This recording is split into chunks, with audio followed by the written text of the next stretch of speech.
My New Year resolution for 2023 was to challenge myself, to learn something new, and also to meet people that watch my channel.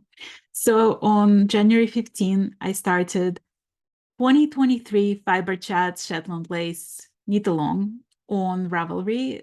It's in the Fiberchats group on Ravelry. And if you feel like learning it with me, please do join. So as part of this knit along, we are knitting two different shawls. One, which is absolutely perfect for beginners, is called Minagami. And it's a shawl by A Passion for Lace, also known as Monique Boonstra. And you can see this shawl here, and it's a perfect shawl to learn the basics of Shetland lace. The second shawl was for people who want to really challenge themselves or people who are experienced in Shetland lace knitting, and it's called Marvels of the Soundless Sea by Hazel Carter. So as part of this knit along, I wanted to get to know people who are knitting it with me, and by now we have over 450 members in that group.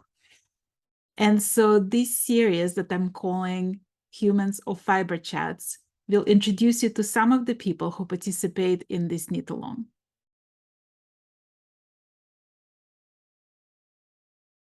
Well, we've met over the West Knits knit along, and you plowed right through it.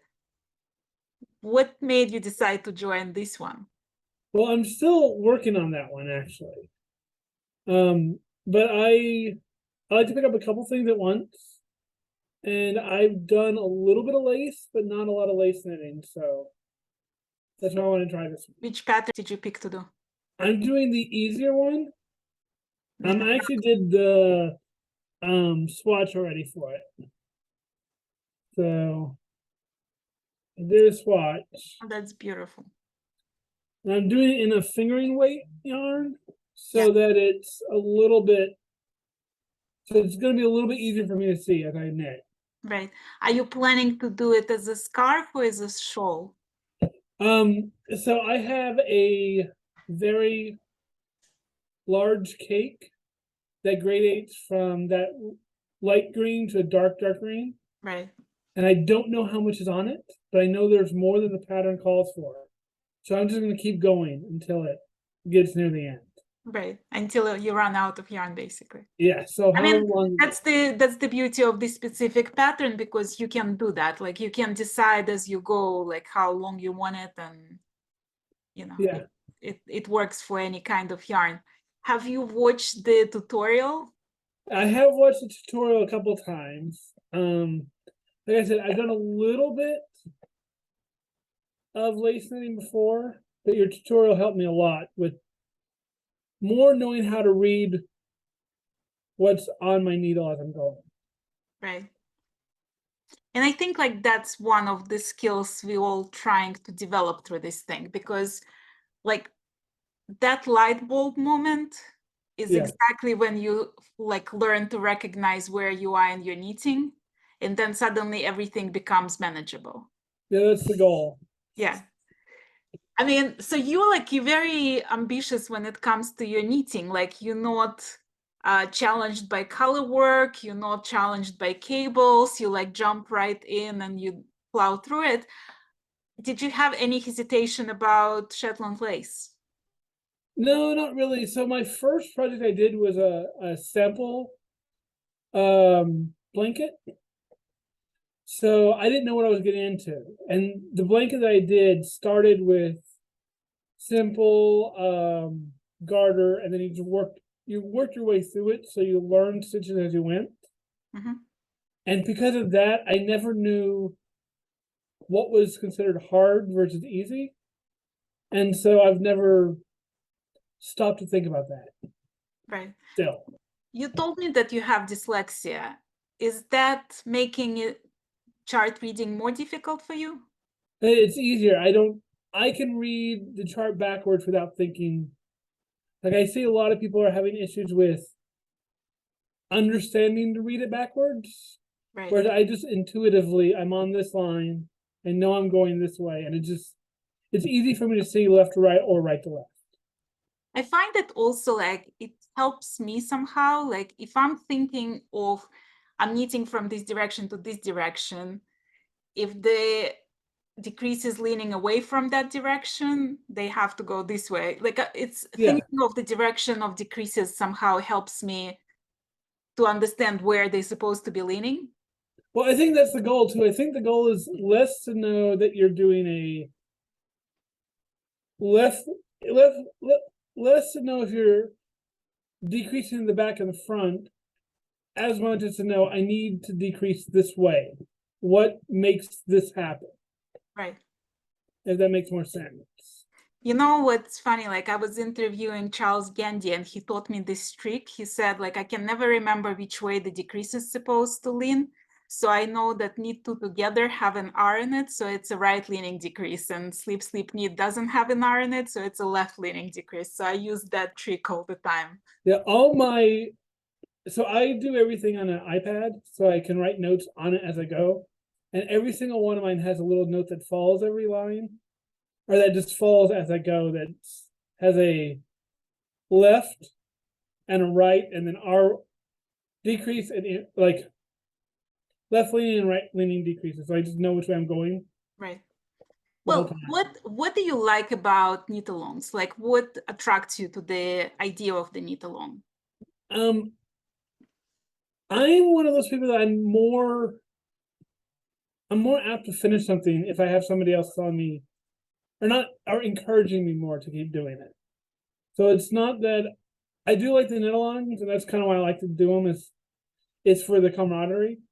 But I also like that all these knit alongs, they do have a end date of some sort, but nobody's really keeping you to that. Like you're going to do it when you finish it. Right. Was it difficult for you to choose the yarn, or did you know, like as soon as you saw the pattern, you knew which yarn you're gonna pick? So this is yarn that I've had in my stash for a while that I just didn't know what to do with it. And when I knew that we were doing a Shetland lace, like when you first talked about it during the People of Westnet, is when I started thinking about what would I use for Shetland lace that I already have in my stash. And I have another one in my stash that's brightly colored and it changes a lot. I was going to use that originally, but I realized that it changes within 1 meter multiple times. So I knew that that would be too busy. Yeah. And I realized that I had this. And I got this by accident because I bought a free like it was a 4-pack of offcuts. And so I didn't get to pick what colors I got, and this just happened to be one in there that I threw in there. I'm like, I'll use it someday. I don't know when. Right. So, can you show it to us? Yeah, so this is the whole cake. So it goes from like a dark hunter green to that bright yellowy green that I showed you earlier. Right. But I actually think it's gonna look absolutely spectacular. I'm glad like one of us is using the gradient color, because it's like it's gradient enough that it's not gonna break the lace, but it's gonna make it like really beautiful. So I can't wait to see your version of it. Well, thanks. I used this on a shawl a few years back that was just a 2-row repeat, increase in the center, increase on the edges, simple shawl. But because of the gradation in it, it just gave it this really nice life to it. And it's a light cotton, so it's super soft and just super drapey. Right. And I think it's gonna block beautifully also. Like it has that nice stitch definition to it. Yeah, my husband's already claimed it. He doesn't claim myself, and he saw me looking at the first one. He's like, I want that. That's mine. I'm like, okay. That just put you on the timeline, right? You have to now finish it. At some point. I normally don't plan on making people stuff. I just make stuff for people when I see it, I want to make it. But my husband's the only person that has like a running list. And right now it's only down to 2 things, and this is one of them. So well, we're gonna make sure that he gets it eventually. Yeah. The other one's a hat, so it's not like it's hard to do. It's just I haven't gotten around to it. Well, you have some stuff on your needles, so it has to wait a little. Exactly. I have 2 other things going right now as well. So Right. Do you have any goals for this knit along? Do you have like any goal of skills that you wanna learn? So because this one is all knits and no purls, I can do it all English style. So I just want to get better at doing English style. I can't purl English style. But I can, my continental and my English are almost exactly the same gauge. Right. So I can Purl. knit everything I have to knit continent or English style and then switch back. So I'm going to try to do something all in English style for once. Right. Well, there is like very occasional purl stitch in this pattern, so it should be easy enough to do that. Yeah. Well, I'm so glad you're joining me again, and I'm so glad you are now on Humans of Fiberchats. Well, thank you. Thank you.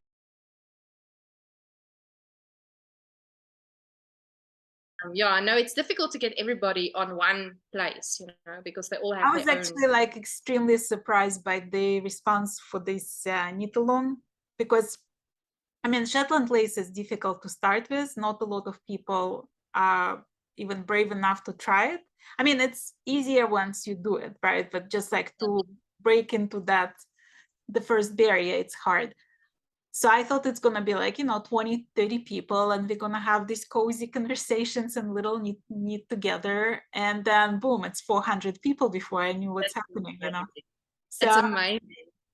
I mean, I'm very excited about it, and I love meeting everyone. It's like really interesting because we covered literally the entire globe. Like there are people from South Africa, there are people from New Zealand, Australia, Asia, Europe, America, Canada, like Mexico. We have like from everywhere. Awesome. So it's like really amazing to meet so many people who decided to trust me for some reason. So you truly feel so proud. And I think that the way that you have, engaged the audience, starting with the announcement and then talking about the lace weight yarn and then diving into monogamy, the pattern, and showing that. And I think all the things that was also recommended to you as, points that you might consider doing videos about. I think it's just awesome because it's educational, it's fun. It's a challenge. And I have to congratulate you really, because I really enjoyed your video about monogamy, because I was sitting here and I was like, oh my goodness, how do I read this chart? I didn't have a clue that it's going back and forth. And then I was sitting, I actually took fingering weight yarn, and I was sitting because I thought my Knit Pro needles, I've got Knit Pro Symphonies, I like to knit with wooden needles. And then I have all the needles. And then I was going through my stack and I'm like, oh my goodness, there's no 2.75 in Knit Pro Symphonies. What? And that was last week Wednesday, and I'm like, oh my goodness, what am I going to do? So I'm diving into my sock needles. Luckily, I got a try 80 centimeters, which I don't know what is the inches now for you guys. 80 centimeters, 2.75. But the circular fixed needle doesn't have the space. Right. Yes. So quick on Wednesday night, I made an order to our online shop because I thought, oh my goodness, I need a lifeline hole. So those actually arrived. So, and about an hour ago, I was doing another round, and luckily I got it now on my Chai-Gu lace needles and a twist cable. So now I have the holes. So now I'm feeling much better because I can actually do a lifeline. Yeah, no, those are like really awesome for that, because they make putting lifeline really easy. It's yeah. Well, did you find that tutorial helpful as far as like, did it give you confidence that you can read the chart? Oh yeah, definitely. I mean, I was sitting, I thought, okay, let me not start. I didn't know at the time I actually had my circular needles, 2.75, the fixed ones. So I was like, okay, let me just grab one of my Knit Pro needles, my Symphony ones, and one of my fingering weight yarns, and then, start testing, because today I'm going to get my needles and then I'm going to start, not knowing about those fixed needles.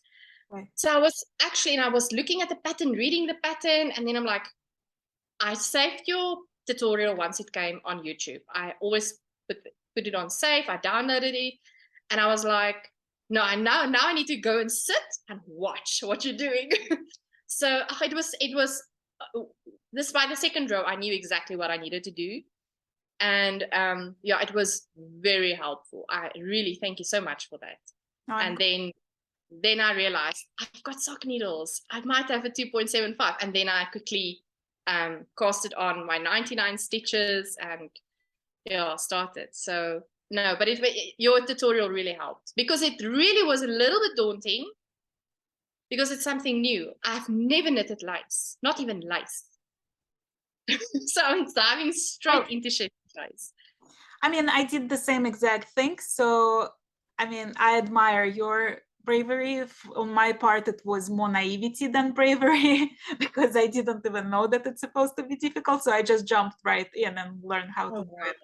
So I think, you know, you'll find it very manageable, and especially with Shetland lace, because it's all garter stitch. You know, there's like one purl stitch per like rows. So it's really easy once you understand the rhythm of it. So I think for sure you're gonna enjoy it, and it's gonna be such a sense of accomplishment, because you can be always proud of the fact that you are now a Shetland lace leader.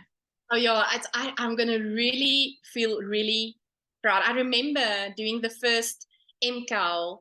I started knitting this is my second year. I'm going for 2 years. So I started 2021 May with socks, and I just wanted to do it. So I just dived straight into sock knitting from probably knitting garter stitches, you know, as a child in school.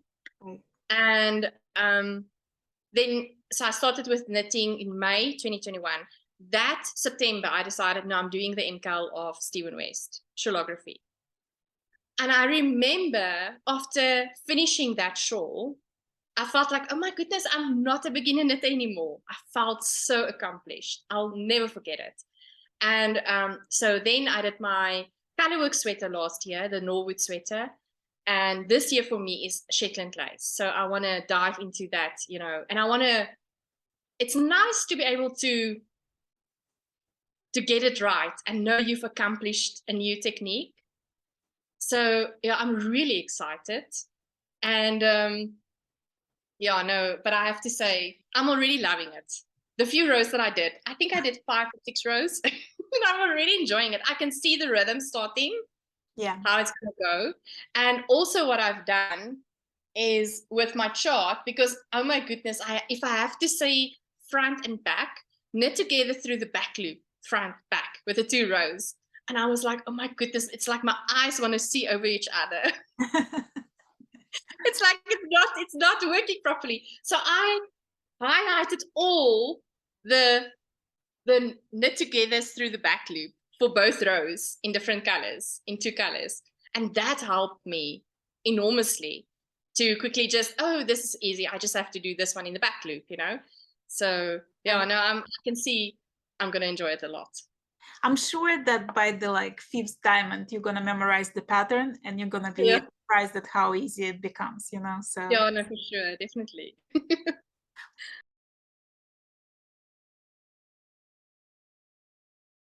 What made you wanna join this knit along? Well, I was on your Humans of West knits, and I'd mentioned I'd been knitting a West knit shawl, but I'd done it in lace yarn to make it smaller and lighter. And it turns out it used an awful lot less lace yarn than I thought it would. So I had a lot of lace left that I was like, I should actually knit a lace. And then you said, oh, let's do a Shetland lace. And I was like, well, that's it. Everything's picked for me. I'll just do that instead, you know. Right. I just don't have enough of one ball to do the whole thing in one color. So I'm going to have to do something clever with color, but I don't mind. Yeah, I mean, you're doing marble. You're doing the Minagami, right? Minagami, yes, because it's the first lace that I've knitted. So I thought I'll just start nice and simple. And I like the look. It's quite clean on the edges and quite modern in that aspect. So right. Do you think your experience as an illustrator gonna help you with all those charts? Do you find them difficult? Well, I did the sensible thing and I knitted a swatch because I'd never done the lace before. So I thought before I start casting on the whole thing, let's just start. And it all went wrong. because I was glancing at the chart and I was reading one direction as the other direction. I was when I was knitting into the yarn overs, I wasn't counting them as a knit for some reason in my brain, even though I knew that they were a knit. So I was gaining all these extra stitches and, you know, it just went wrong. So I sat down with the chart and put it in my art program and I color coded the whole thing. So now that I know when it's a blue square, I'm doing this, and when it's a yellow square, I'm doing that and things, because that's how my brain works. So I don't think my illustrator's brain helped with the chart, but it definitely got me out of all my problems. Hey, whatever works, you know, it's like, yes, we're all different in that respect. Yeah. Marking chart, you know what, like I find that I mark my charts, it helps me to have a paper version of it. I mean, it might be my age, you know, but like it helps me to just like mark it on the chart itself, and it's like it's easier for me to manage. And then there are people who do everything on their iPads and it's easier for them way. So I feel like whatever works. Yeah, I think I'd struggle with the actual PDF, but I've moved the chart into a graphics program, which I work with all the time. And I've done color work before, so that's what I always do with color work. And I actually make a thing that's got like one above and one below, so it just blocks off everything except the row that I'm knitting on, because I know some people do post-it notes and stuff to hide everything else, but I have to block the bit above as well. So literally all I can see is the row that I'm working on, and then I can just shift that layer sort of up slowly as I go. Let's talk about the fact that you knitted the Stephen West pattern with lace weight. Do you think it prepared you for working with lace weight lace weight on this pattern? Yeah, because before I knitted the Stephen West with the lace weight, I'd never knitted with anything smaller than DK. So I'd never done fingering weight or anything like that. I just decided I didn't want that absolutely massive shawl because I'd just finished a massive shawl, but I didn't want to cut off any of the Stephen West designs. I thought, oh, I'll just use smaller yarn and smaller needles. I think my mum at one point pointed out, oh, wow, that's really tiny. And it hadn't even really occurred to me. But obviously that one's quite densely knit, so it's just very different with the lace that's a little bit more open. But the small yarn isn't bothering me at all, but I jump around a lot with that now. I have bad news for you. Once you start with the skinnier yarn, you want to see how it can work with skinnier and thinner. Yeah. So that rabbit hole is now wide open, and I see you jumping into that. If I didn't already have this lace yarn that I was going to be using up, I would have considered, if I'd had to go shopping, I might have gone thinner. But like, I've got like 5 balls of this stuff, which is going to be way more than the Minigame. So if I like it, I'll use the other 3 colors, because I'm planning to alternate with this dark blue and this bright sort of yellow, and have this at either end of the shawl, and then use the other 3 for something else lacy. So yeah. Do you think there might be like that moment when you decide, you know what, now that I've done this shawl, I'm gonna jump onto the second one? Yeah, that's the other thing, is I had 5 balls of the different colors left.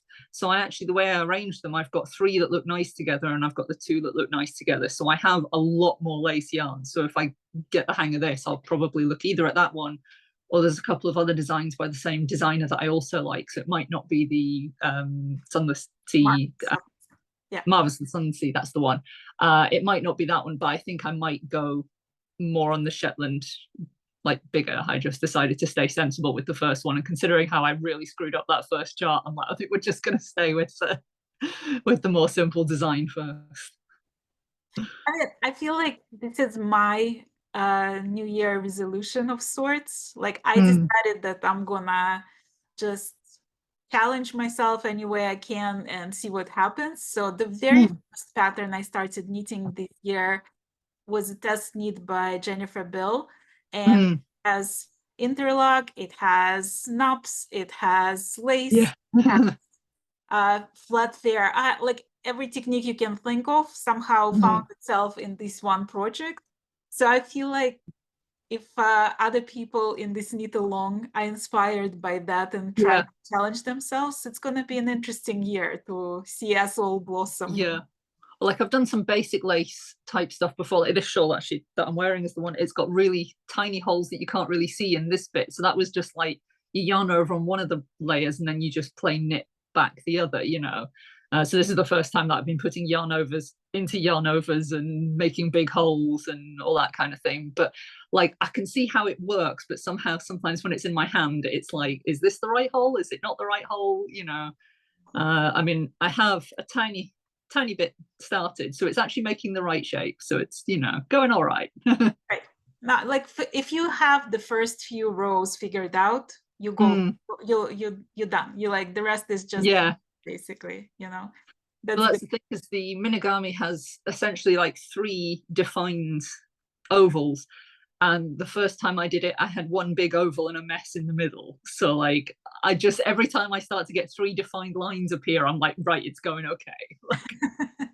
Well, what's your expectation or what's your hope for this knit along? Something different, I guess, because there's a lot that I knit that is a very similar pattern over and over. So you just sit and watch the telly and your hands just do the thing. But it's quite nice with this one.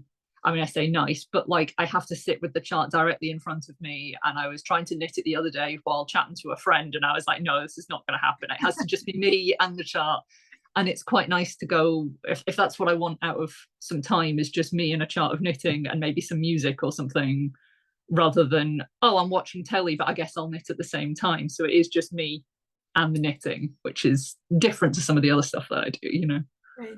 Are you hoping to like meet some new people that will inspire you to do something else in the future from this thing? Yeah. I'd never really talked to other knitters before I jumped on the MCAL last year, like other than a few people that I know in real life, but nobody really online. And then there was other people that made me like, I've never knit a jumper before, because I was like, oh, there's loads of knitting in jumpers, it's so massive. And then someone said, you've just knit that massive Stephen West shawl. I'm sure there's more knitting in that Stephen West shawl than there is in a jumper. So I've just finished my first jumper. So there's things like that that other people, like, I've never knit a pair of socks, so maybe this year I'll knit a pair of socks. You know, there's things like that that I've just kind of, I've made scarves and hats and things, but never fitted garments, because I was like, oh, gauge is so annoying, but actually it wasn't that bad, you know. Right. And again, with this one, having to swatch the thing at the beginning rather than just start and go, because I was like, I know I'll screw up this lace. And then I did. And then I was able to work out how I went wrong. So I did another swatch and then I did another one. And then by then it worked out right, you know. No, I find like, as much as I'm not a fan of swatching, and I always try to avoid it, I find that with years, I sort of came to realization that it actually saves you time in the end, because if you can figure it all out in this little swatch, yeah, it saves a lot of heartache. And you know, well, that's the thing. I think I'd seen someone say something about how some people go, oh, I did a swatch and then my project still went wrong. They're like, well, how did you swatch? And they're, oh, I just did some garter knit. And I'm like, but the project isn't stocking yet, or something like that, you know. Right. So that was when I started to think, oh, well, maybe the swatch could be a thing that helps me work out something that's going to be difficult in this project, whether it's a stitch that I've got to learn or something like that. So it's not just, oh, I'm just going to make a square of knitting. It's like, how can I use this to work out all the problems that I'm going to have, but when I rip it out, it's going to be fine, because it's not the project, you know. Right. Well, I'm so glad you joined me again. It's yes, an absolute pleasure to have you again on my channel. Well, I'm so glad that you're running it, because I was stuck in kind of a world of lace patterns going, which one do I pick? And you just went, here's a nice simple one. And I went, great, that'll do.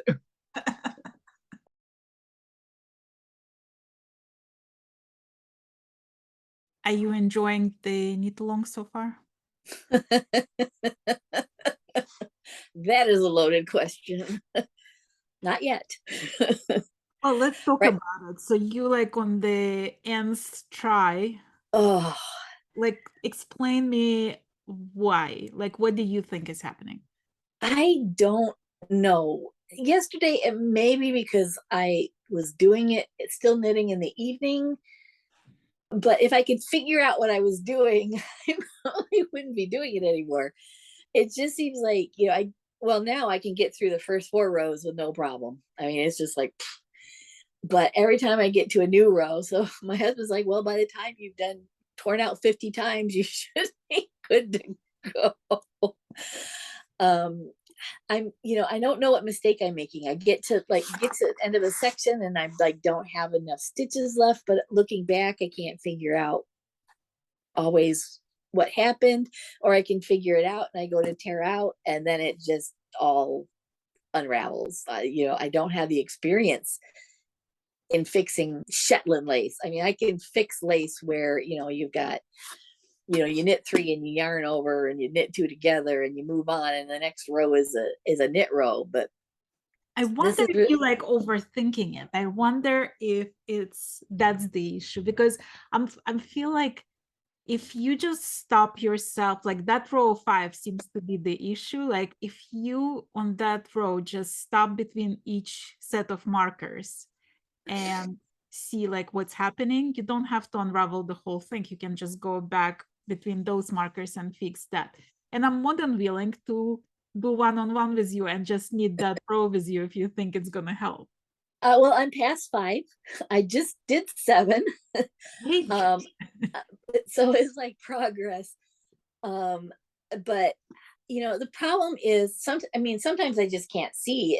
It's hard. And now that I'm getting a little more stitches on, rows on, sorry, not stitches, rows on, I'm starting to be able to see what's happening, which is making it a little bit easier. But sometimes it's like I can't tell, did I miss a knit 2 together? Did I miss throwing an extra yarn over or not put enough? Sometimes you can see when it's a yarn over. Right. It's kicking my butt. Let's just say that I feel really incompetent. Well, let's talk about it. Like,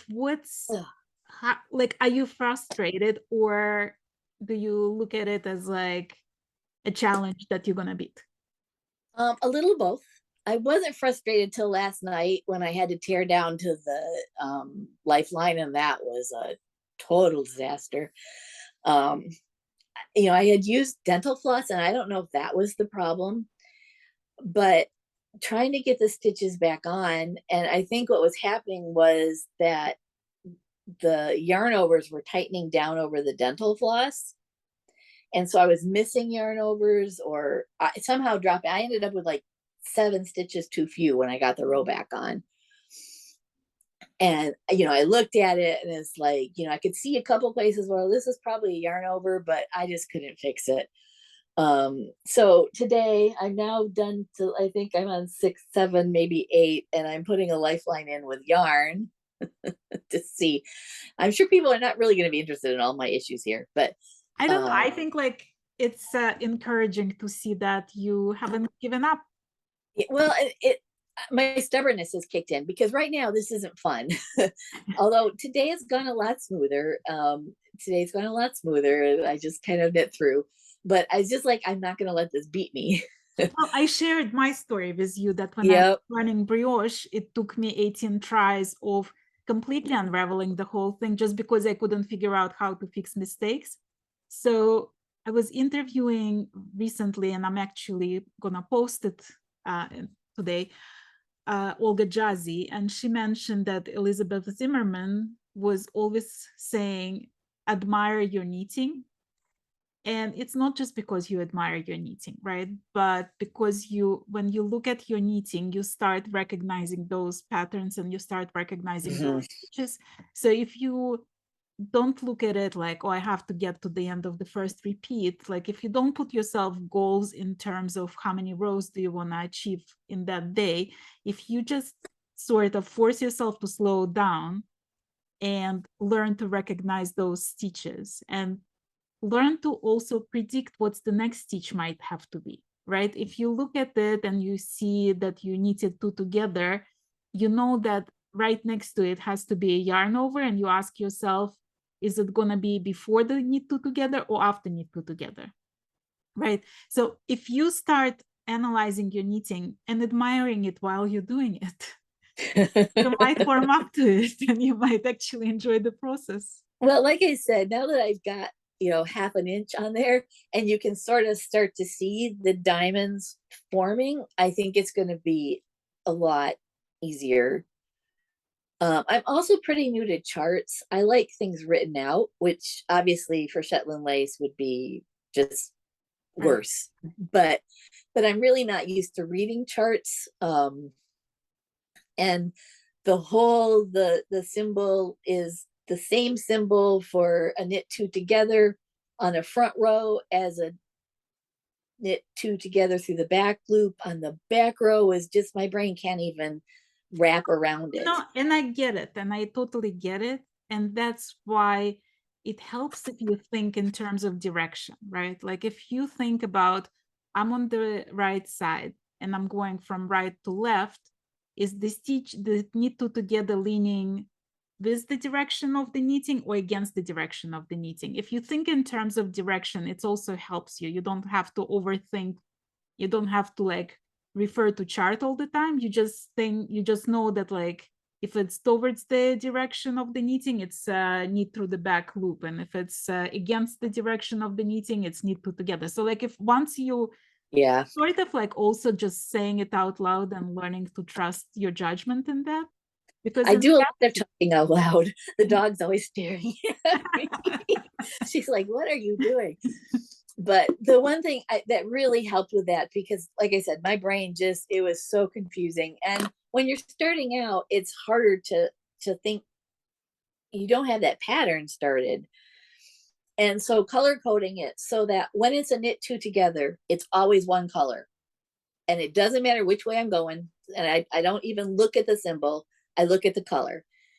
And so I know if I colored it in orange, I know if I see orange, it's knit 2 together. And if I see blue, it's knit 2 together through the back loop, which I'm actually doing as a slip knit because that's easier. But and so now I don't have to stop and think, which way is that pointing and which way am I going? I just know, okay, orange, knit 2 together, move on. So that's gotten a lot easier. I also enlarged the chart because I have little eyes, but yeah. Well, you know what I'm enjoying the most about this knit along, the fact that I'm seeing how many different learning styles there are and how people approach learning Shetland lace. And to me, it's like very empowering because there's not one way, right? Like what works for one person doesn't work for another and vice versa. And to see all these different approaches and to see like all different advice that's being swapped, to me, it's like very interesting. And it's like I'm learning a lot for myself of how you can explain the same thing in different ways. Right, because what works for one person doesn't work for another. I remember when I asked my question in the Shetland Lace group, and I got a lot of helpful comments, and I got one comment I'm pretty sure it was meant to be helpful, but it was kind of like, don't worry about lifelines and don't worry about, just do it, and if you make a mistake, just tear it down and put it back on. Well, I can't tear it down and put it back on. That's the whole point of putting the lifeline in. But that was obviously a very experienced lace knitter who either doesn't remember her beginning or didn't struggle in the beginning, right? And so what I remember, like as a very beginner, like I just joined the Shetland Lace group, and the very first thing they decided to do in that group, and there was like 14 people in that group at that point, I was like one of the first members who joined it, and the very first thing they did was knit along for Love Dark, which is like one of the most difficult patterns in the world. And I thought, well, why not? Let me just... I was going to say, that never bothers you. Right. So I had so many questions, and I remember keep on asking, like, is there a mistake in the pattern? Am I making mistake? How do I find that mistake? And somebody said, just read your lace. And I thought, well, it's easier said than done. How the heck? It takes some practice. But you know what? That was the light bulb moment for me when I actually slowed down and start trying to read my lace. And somehow, like, at some point it clicked, right? So I sometimes like those comments can irritate and frustrate, but then you understand like years maybe later that was a point to that, so yes, I'm so very proud that you're not giving up. Well, like I said, it's getting easier, and I definitely have slowed way down, and I have learned to count. I finish from one stitch marker to the next and I count, because especially in that first 12, for some reason for a while I was forgetting the yarn over. And I do know how you can kind of fudge that if you catch it soon enough. You don't have to tear everything back. You don't want to do it a lot, but you can. It just makes it slightly smaller. But for some reason, my brain was just like doing the knit 2 together and moving on. So I've caught that. I make sure I count. I'm only doing one repeat. If I were, I think I'd be done. I think if I were doing the whole big shawl instead of a scarf, I'd have given up because it was just so many stitches to have to redo. But since it's only 53, you pull down 4 rows, and it's like, okay, here we go again. But I'm going to get this. Yes, My husband suggested that I just knit on one end and knit on the other and put one repeat in the middle, which I'm not going to do. But I mean, yeah. I feel like it's like whatever you're gonna get out of this knit along, you might not yet get the cobweb shawl of your dreams, right? But you're gonna learn so many new skills, and you're gonna become a better knitter at the end of that. I'll definitely be a more confident knitter if I ever get through this. But yeah, I'm doing the fingering weight, and I needed to for my fingers and my eyes, and this is new, but I really would like to be able to do a lace weight and have that really, not gossamer, but lace weight, and have that looser, lighter fabric, because the fabric is, heavier but I can see to do it. And believe me, right now, I need to be able to see. No, and there is that, like, that's one of the reasons I chose this specific pattern, is because you can even knit it with worsted weight. Like, there is nothing that stops you from using heavier weight for this particular pattern. You can easily adjust it and make it like a scarf, or you can make it a huge shawl. So it's like totally up to you. And that was like the reason for my choice of it. Yeah. Well, and I think, like I said, the first 4 rows are already starting to come easier. So I think once I get past this block I have where I can't fix things, if I can get to the point where I can just fix a single little mistake without it all not unraveling, for lack of a better word, because it's like if you drop it and the row before was the yarn over, it's hard to figure out how to fix it. So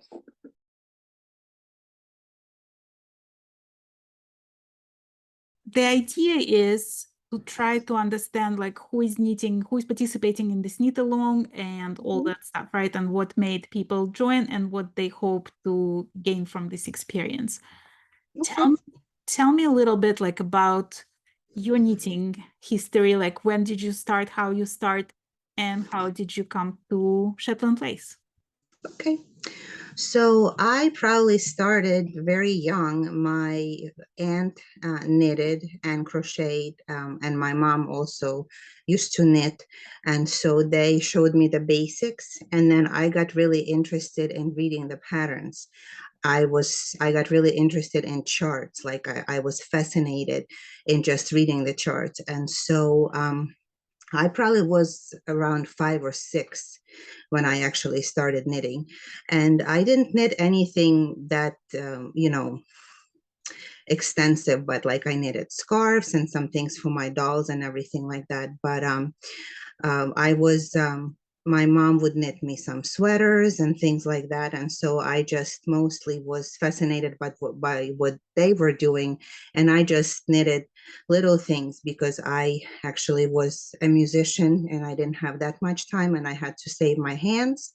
So I mostly got into knitting when my children were born. So, I started making them things like hats and scarves and sweaters and stuff like that. But I mostly got into knitting shawls and lace.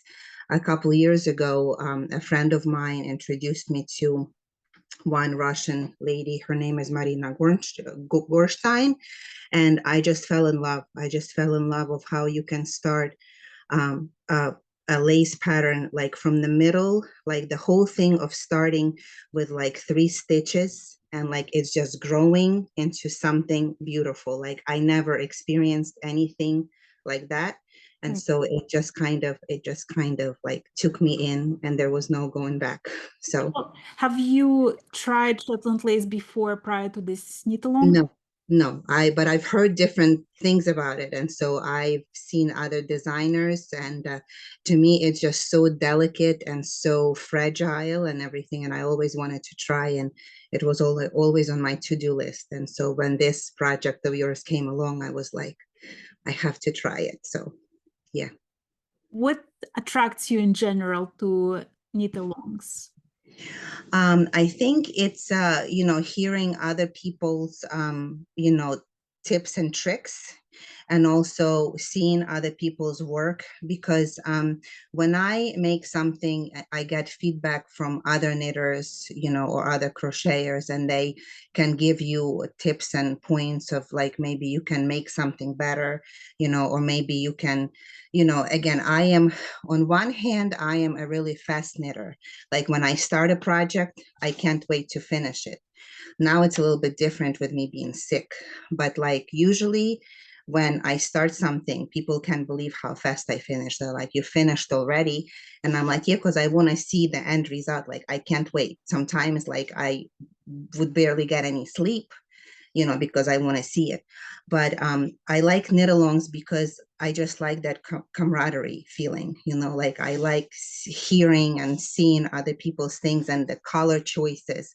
Like I picked this color, but oh my gosh, this looks so amazing in this other color. And then I want to maybe make it also in that color. So I just like that, like unification, maybe, I think, of all the knitters everywhere, that Right. somebody else somewhere else is making the same thing. That's what I like. I like this kind of, that we're all united by knitting, if that makes sense. In our struggles, right? Exactly. Right. Yeah, that's what I like.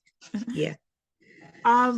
Is anything intimidates you about it? Like, because it's a new to you technique, like, do you think? Yeah, you know what, I am, I wouldn't say that I'm intimidated. I would say I'm challenged. Like I have never before tried, what is it called, in not in Tarja, but a shadow knitting. I've never tried shadow knitting up until a year ago, where it's actually you knit something and you don't see the whole design, and Right. then when like when you move it back and forth, you see it.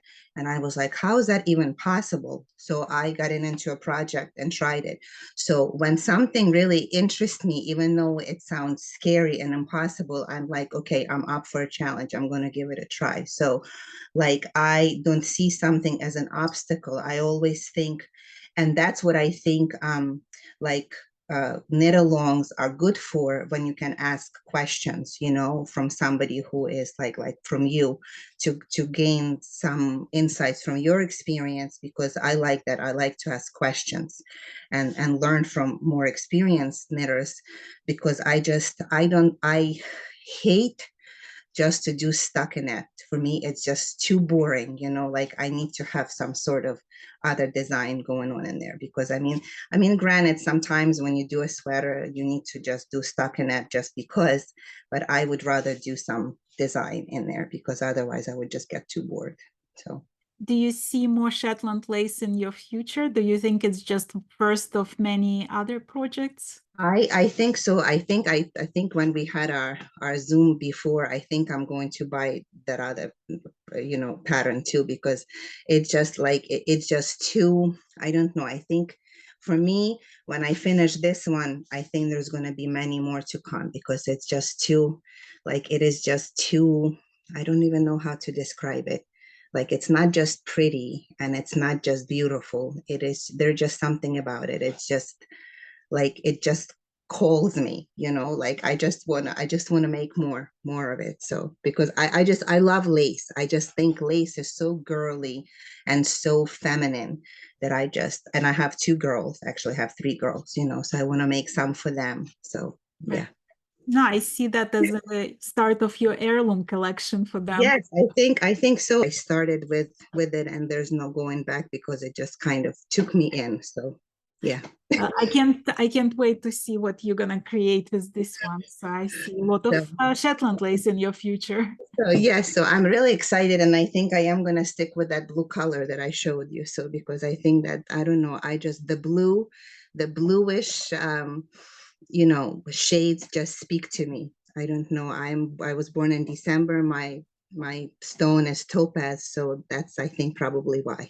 Yeah. I can't get away from them. I'm telling you, in my closet, mostly it's like bluish things. I mean, there's some purplish things and reddish things, but mostly it's bluish stuff. So I don't. Nothing like blue.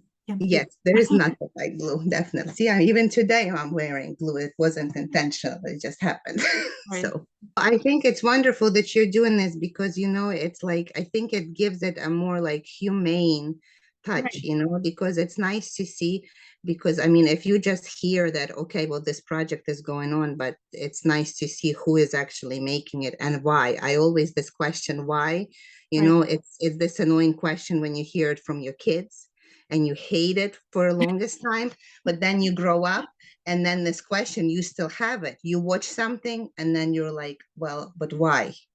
When you start talking to people who need it, you understand like what a diverse crowd it is, because it's not Yes, just the young and hip. It's like, it's people from every single country. Like we covered like half of the globe, you know.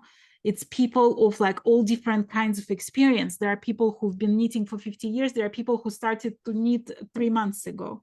right. Everybody Yeah, like, you know, struggling through it together, and it's just like wonderful to get to know all these people, you know. I know. It's, I mean, it's kind of amazing how knitting kind of brings people together. Like you wouldn't think of knitting as kind of like that. No, I it's don't definitely know, like a you know? language. It's like it's another Yeah. way of communication. Right, exactly. See, and again, I think it doesn't matter. Like some people don't even speak the same language, but I mean, if they pick up, you know, knitting needles and start making something, like you can show them, okay, do you know, like basically knits and pearls, and you can sit together and like and basically just make something together, and that's already a way of communication. So what that you don't understand, like you cannot speak, but you can, if you sit and knit next to each other, then in a way you're already communicating, and that's good enough, you know. So No, I it's know. definitely a form of connection. Yes. If you'd like to be part of this series, please email me to fiberchats@gmail.com and we'll set up time for your interview. And also, if you'd like to join this knit along, there is no deadline. It's going to be running the entire year. So feel free to join. I'll put the information in the description of this video, and you can just go to Ravelry and join Fiberchats group and read all the announcements in the announcement section there. I hope you're enjoying this series as much as I do. If you like it, please consider subscribing to my channel. And if you have any questions, please put them in the comments of this video. Thank you very much for watching it, and happy knitting.